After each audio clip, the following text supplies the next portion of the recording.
Quando eu comecei a produzir esse vídeo, eu caí na mesma mentira que milhares de pessoas caíram em 2007. Uma emissora de TV invadida?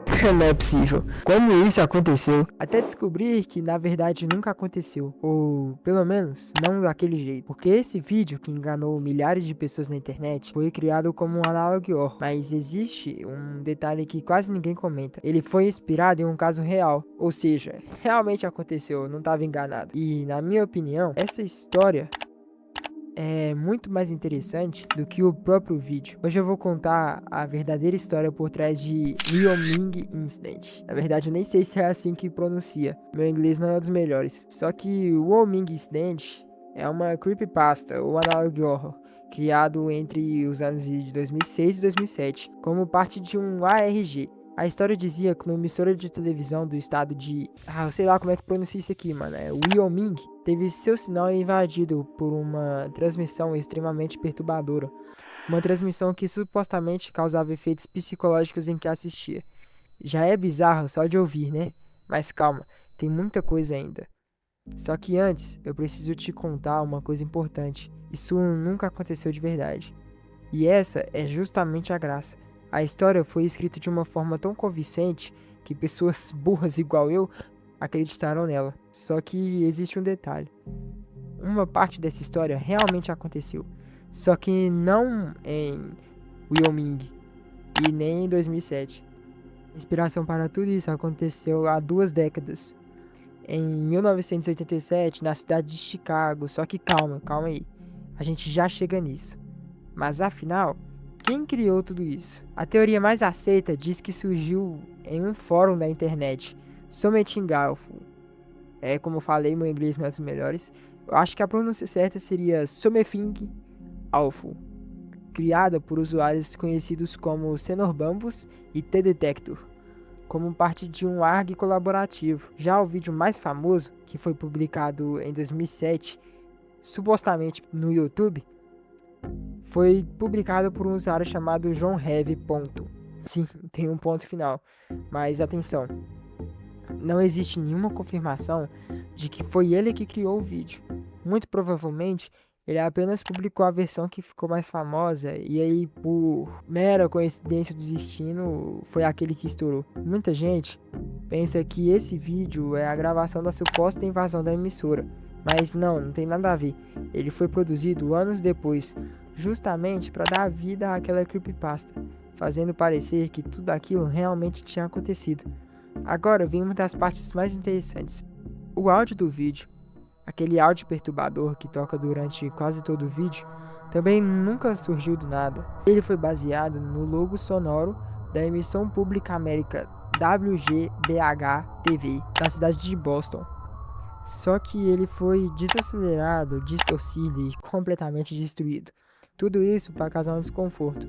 Beleza, agora que você já entendeu o contexto, deve estar pensando, como tanta gente acreditou nisso? Pelo amor de Deus, que povo burro do caralho. Mas não é assim que funciona. Existe uma explicação. Em 2007, era muito mais difícil descobrir se alguma coisa era real ou falsa. O YouTube ainda estava começando, não existia verificação, fact-check, Twitter corrigindo todo mundo, nada disso. Se você quisesse descobrir a verdade, precisava investigar por conta própria. E convenhamos, ninguém queria fazer isso. O vídeo até parecia uma fita VHS gravada na televisão.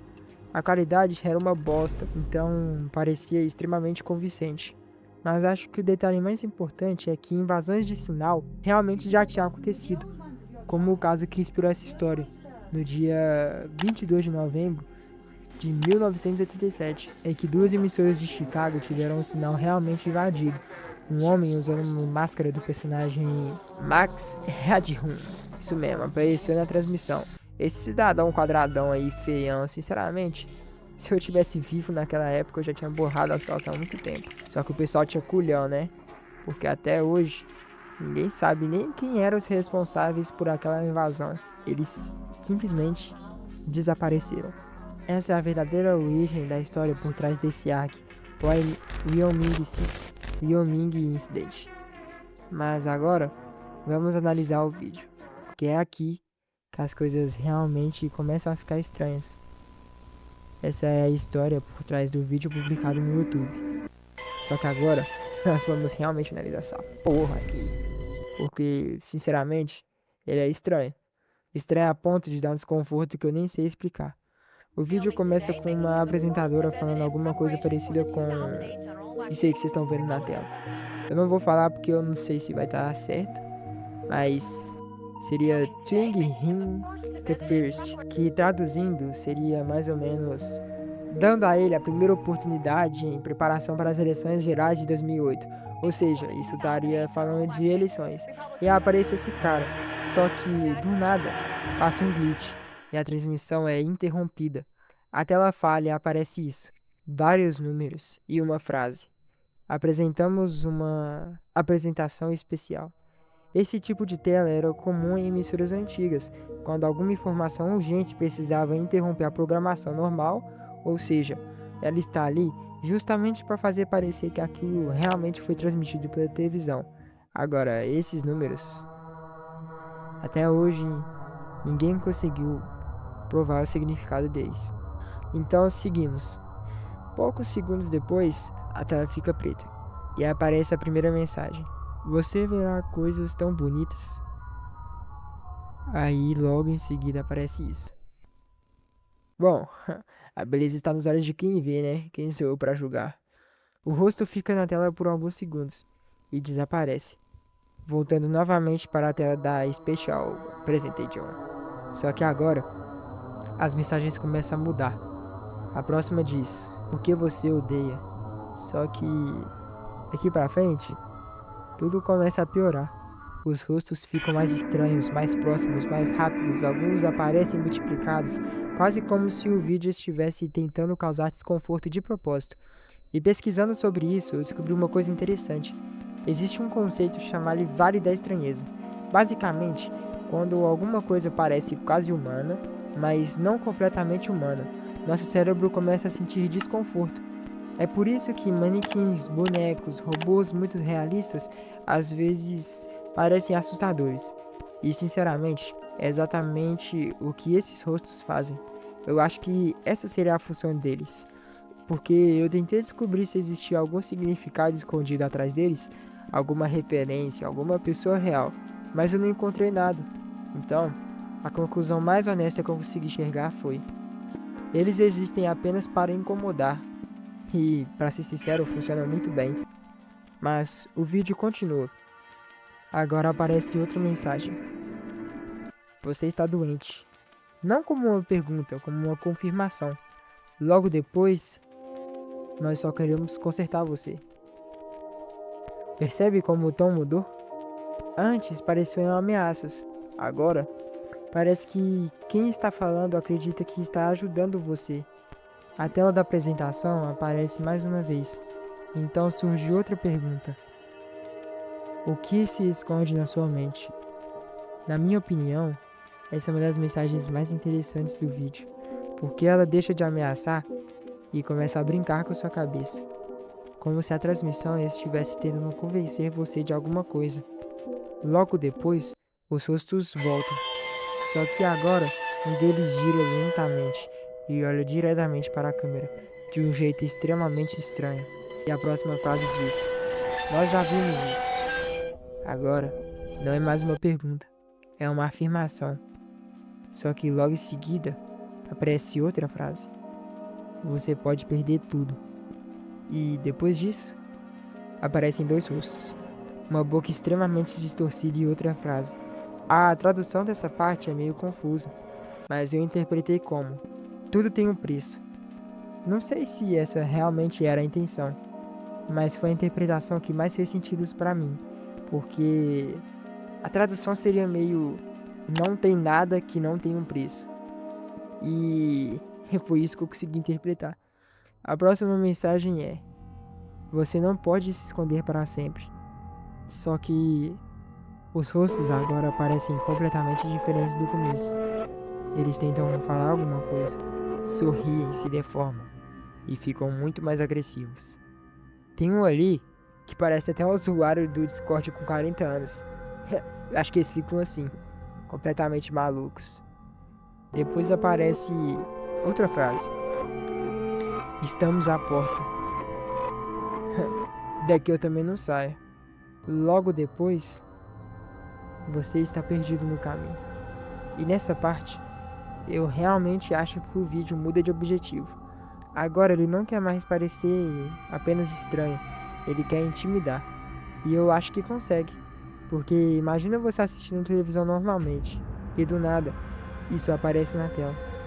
Se você entendesse um pouco de inglês, provavelmente ficaria muito mais desesperado do que eu. Os rostos continuam aparecendo, cada vez mais deformados, como se estivessem possuídos. Eu sinceramente não faço ideia do que o criador queria apresentar aqui, mas desconfortável, com certeza é. A mesma frase aparece outra vez. E, sinceramente, já estou começando a acreditar que estou perdido mesmo. Depois surge outra mensagem. Existe verdade na ficção. E essa talvez seja a frase mais interessante de todo o vídeo, porque, tecnicamente, ela está certa. A invasão nunca aconteceu, mas ela foi inspirada em acontecimentos reais. Ou seja, existe sim um pouco de verdade na ficção. E depois de tudo isso, a transmissão simplesmente acaba, como se nada tivesse acontecido, voltando para a reportagem normalmente. E finalmente conseguimos entender o que aquela mulher estava falando desde o começo do vídeo. Ela estava falando desse candidato safado aí, ó, um político que disputaria as eleições daquele ano. Mas calma, isso não aconteceu durante uma invasão de televisão. Essa parte do vídeo foi criada anos depois justamente para fazer parecer uma gravação antiga. Ou seja, o incidente em Wyoming nunca existiu. Pelo menos, não da forma como a internet contou ou explicou. Mas isso me fez pensar em outra coisa. Se tudo era falso, como tanta gente acreditou? Na minha opinião, porque ele não tentou parecer assustador, ele tentou parecer real. A qualidade ruim, os cortes, a interferência, o áudio, a tela de especial presidential. Tudo foi pensado para convencer você de que aquilo realmente passou na televisão. E, sinceramente, funcionou. Inclusive comigo. Só que existe uma ironia muito interessante. E, adivinha, até aqui no Brasil já tivemos casos parecidos. Um deles aconteceu envolvendo a Record News. Na época, muita gente acreditou que a emissora tinha sido hackeada ao vivo. Depois, a própria Record explicou que tudo aconteceu por uma falha de transmissão no YouTube. Ou seja, não foi uma invasão da televisão, mas por alguns minutos a internet inteira acreditou que fosse. Engraçado, né? Mesmo depois de quase 20 anos, a gente continua caindo exatamente no mesmo tipo de história. E talvez esse seja o verdadeiro motivo do incidente em Wyoming. Continua sendo lembrado até hoje. Não pelas imagens nem pelos rostos, muito menos pelas frases. Foi descobrir o quão fácil é convencer alguém de que a história aconteceu, mesmo quando ela nunca aconteceu. Bom, esse foi o caso de incidente em Wyoming, uma creepypasta que enganou milhares de pessoas, inclusive eu. Se você gostou desse formato de investigação, tem vários outros casos parecidos que eu quero trazer aqui no canal, porque a internet está cheia de histórias estranhas, e algumas delas são muito mais bizarras do que essa. Até a próxima.